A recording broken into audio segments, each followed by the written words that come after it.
go down memory lane. Let's do it. I had a con artist advisor. He was a real character, as I'm sure you can imagine. Now I can tie any kind of knot anyway, reverse in a mirror, whatever you want. It was exciting to get to hold on to a piece of that when we wrap.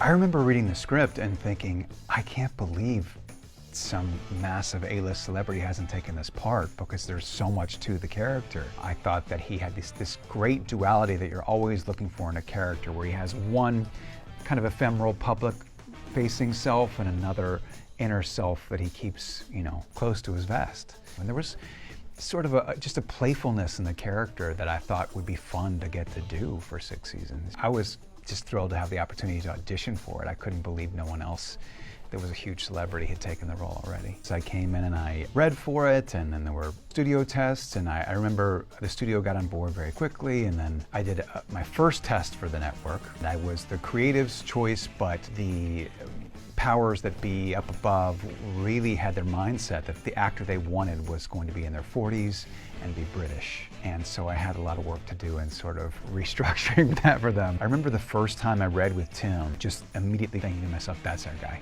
Like that is him. If what we just did gets captured on film, and if we're able to maintain that in the writing and our performance for however long it is, I think we have something really special here. It's the job you look back on and go, even if you go to another great set, you go, wow, that was really unique. That was really special.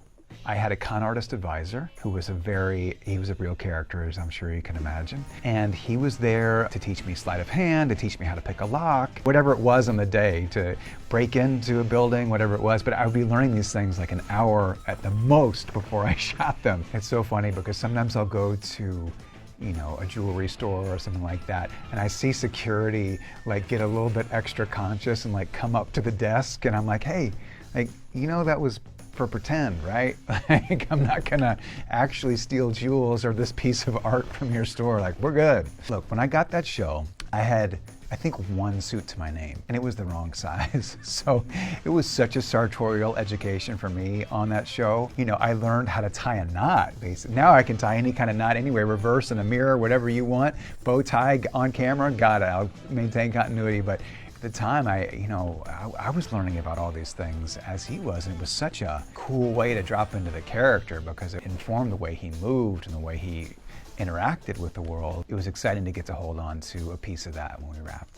Of course I was sad. It wasn't lost on me what we had on that set. I had been on enough sets at that time, and even on enough sets outside of that while we were doing it, that I realized how special what we had was. So I would have loved for it to just go on a little bit longer. Maybe sometimes that's the best time to say goodbye, before you do get sick of it. It seemed like the proper time for us, we got a full 6 seasons. It seemed like a good time for us to wrap it all up, or maybe not. It's been almost 20 years since the first season came out.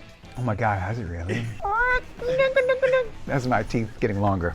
I'm so grateful that it's the job that still to this day most people want to come up and talk to me about. It seems like new people are still discovering the show, and I'm so grateful that it's going to be on Netflix because I think so many new folks are going to get a chance to discover the show. I think what's great about it is that, and I love that we have these complicated narratives in these days with these really morally ambiguous characters and a lot of heavily serialized shows. There is that kind of hole in the marketplace where people want to see blue skies programming, where they come to these reliable characters that they know they're going to have a great adventure with, that they know they have these great relationships with, and they're going to have a good time, and at the end of the day, hopefully everything's going to be okay. And if not, we're going to have to wait till next season to see if it is. White Collar, now on Netflix.